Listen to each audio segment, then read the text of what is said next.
Who remembers Dead Realm? I've had this game sat idle in my Steam library with a mere 3.7 hours of playtime since August 2015. During this period, the game was an internet sensation, garnering tens of millions of views on channels like Vanoss Gaming. Even during its bleak periods, Vanoss would still grant this game a massive spotlight, achieving well over 8 million views a video. With that, where is Dead Realm now? I guess you could say, in the Dead Realm. Whilst you can still play the game peer-to-peer, dedicated servers and support ended in August 2020. So this begs the question, how did a game observed by literally hundreds of millions of people go from being an internet sensation to closing in just 5 years? This video will explore that question, along with who developed Dead Realm, the marketing behind the title, and the controversies surrounding it. This is the failure of Dead Realm.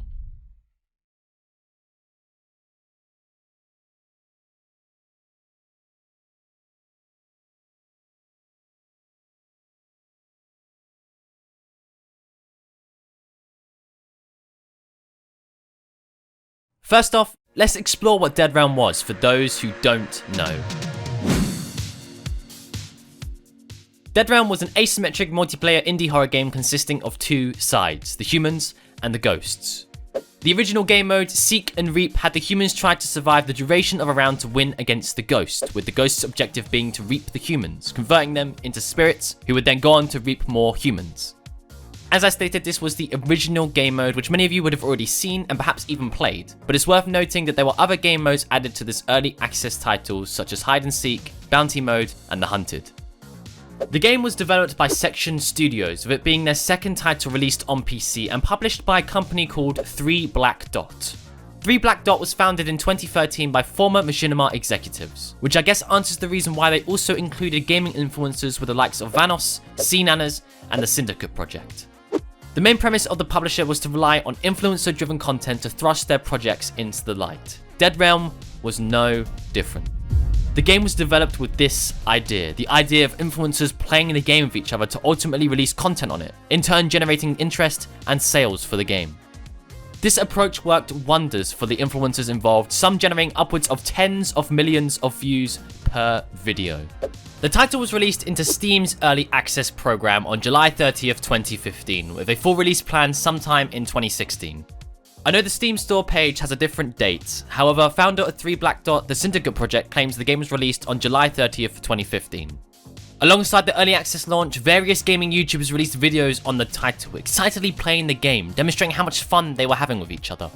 This game left a good impression on many people, evident by the view counts alone, not to mention how quickly the game rose the ranks of the Steam charts, grabbing the #1 spot for popular new releases in its first day, with it also claiming the #1 spots for both the horror and indie categories in the following days.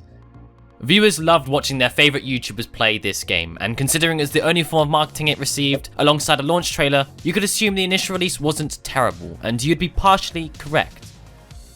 Just 2 weeks after the game launched, Steam Spy reported that 3 Black Dot had sold 70,000 copies of the game. But this was not all good news for the publisher, as these statistics were publicly released on a Gamasutra article, which also called out the shady business practices of the company. The collaboration between YouTubers Vanoss Gaming, SeaNanners, and the Syndicate project with 3 Black Dot wasn't merely a collaboration. Instead, these YouTubers were actually founders of the company alongside the ex-Machinima executives. Not only this, they were also creative directors of Dead Realm. This high-level association with 3 Black Dot means the videos produced by the aforementioned YouTubers could be seen as an advertisement or sponsorship for the game. Their endorsement of this title, without them coming clean about the financial ties to the project and the potential monetary gain they'll receive from sales, is shady, and potentially violated the FTC regulations on disclosure in promotional videos posted to YouTube and elsewhere. 3 Black Dot did release a statement regarding this issue, but failed to address the elephant in the room. These YouTubers didn't adequately disclose their financial ties to Dead Realm. That could be seen as deceptive behaviour for monetary gain, something the FTC is clearly against, as stated in the .com disclosures document. It's worth mentioning that in Vanoss's first Dead Realm video, he did in fact tell everyone he was associated with the project, but at the end of the video, which is still very wrong. Ethically speaking, ads or sponsorships should be disclosed at the beginning of their promotion. Syndicate also did state in his description on the first Dead Realm video that he was a founder of 3 Black Dot. However, using my best friend the Wayback Machine, we can clearly observe a snapshot taken on July 30th, 2015, with that being the launch date of the game and this video, with the original description having no mention of Syndicate's association with 3 black dots. So credit where credit is due, this was updated, but this was too little, too late. Thankfully, Vanoss would address this in future videos, seemingly reluctantly however, though the damage was already done, as the game had received the bulk of its sales during the launch period. Section Studios were committed to become one of the only developers to make it out of Steam's early access program.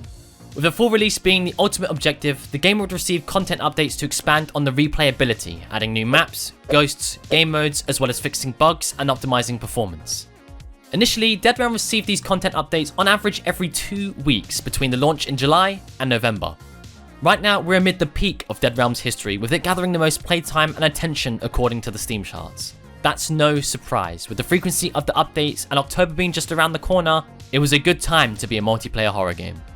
But it was all downhill from here.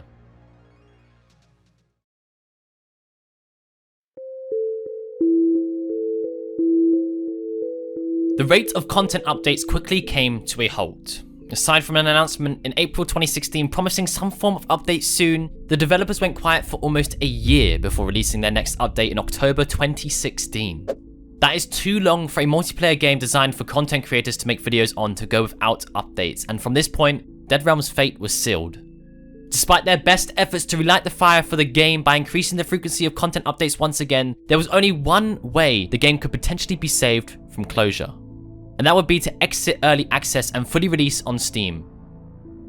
May 25th, 2017, an announcement from the Dead Realm team revealed the game would leave the early access program. This was exciting news, and one of the YouTubers involved with 3 Black Dot released a video on the game again, trying to spark up some interest for a project they're associated with.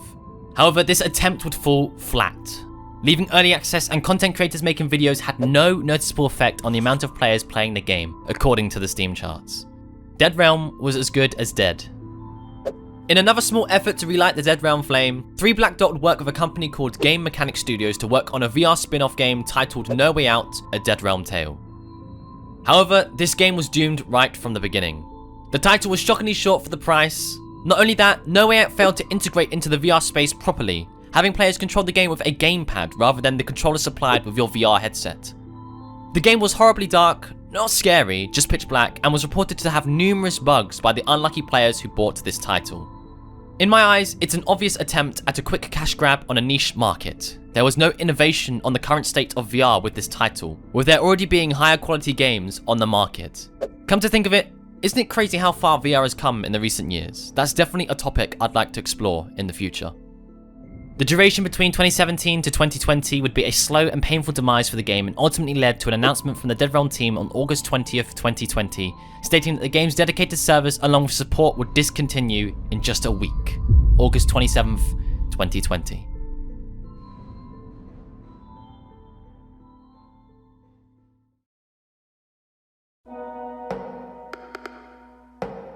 Consider the view counts Vanoss received. I want you to place a number in your head about the peak player counts of Dead Realm. The view count probably wasn't as high during the launch, but 23 million total views is a lot, especially for one video. Did the game have a peak of 20,000 players? 100,000 perhaps? Maybe even 250,000 players in October 2015, the prime time for this game. The peak was 1,800. Now, I would argue that that count seems incredibly low, especially given the numerous YouTubers involved with the project and the many videos revolving around this game. Dead Realm was observed by many people, but not played by many people. Why was this?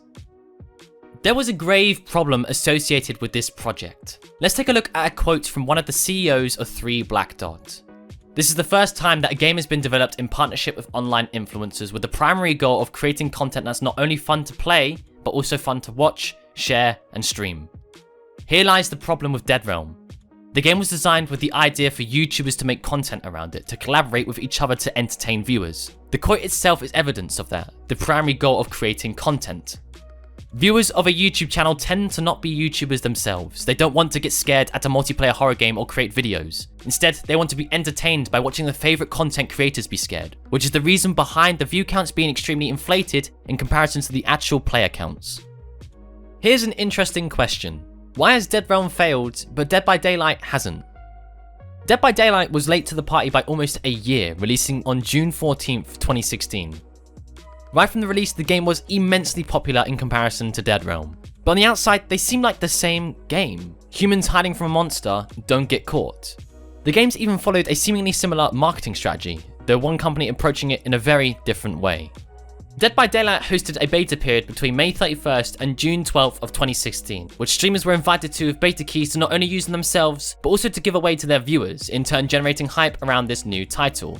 This gave the game an explosion of exposure to new audiences, and the very fact that gamers who managed to get a key were able to give the game a test run without paying a single penny thrusted this game into the spotlight, immediately overshadowing Dead Realm. Not only that, Dead by Daylight had much more substance, with the levels being randomly generated, leading to a different experience each time you played.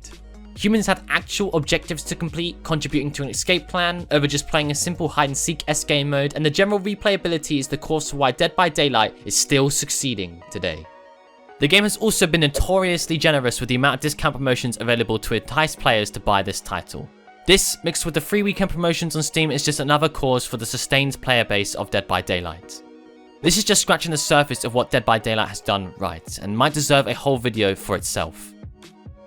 The stark contrast between the titles is uncanny. Both games were designed to make money, as games usually are, but the simple fact that Behaviour Interactive was willing to let players play Dead by Daylight without spending a single penny helped this game to thrive. Whereas Dead Realm's main objective seemed to be to make money from influencers' audiences without offering anything substantial in return.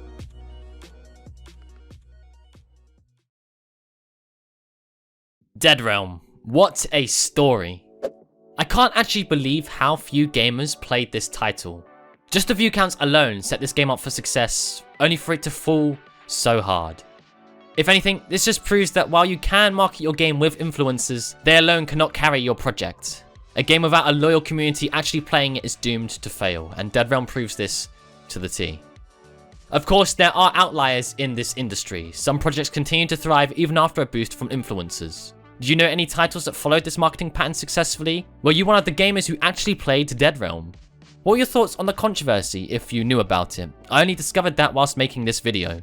Feel free to discuss this with me in the comments just below the like button. If you enjoyed the video, please subscribe to the channel, it really helps me out here. We're nearing that glorious 1000 mark. If you're interested in watching some more of my content, consider checking out the failure of Telltale Games, or learn about the fall of the Battlefield franchise by clicking one of the end screen cards now.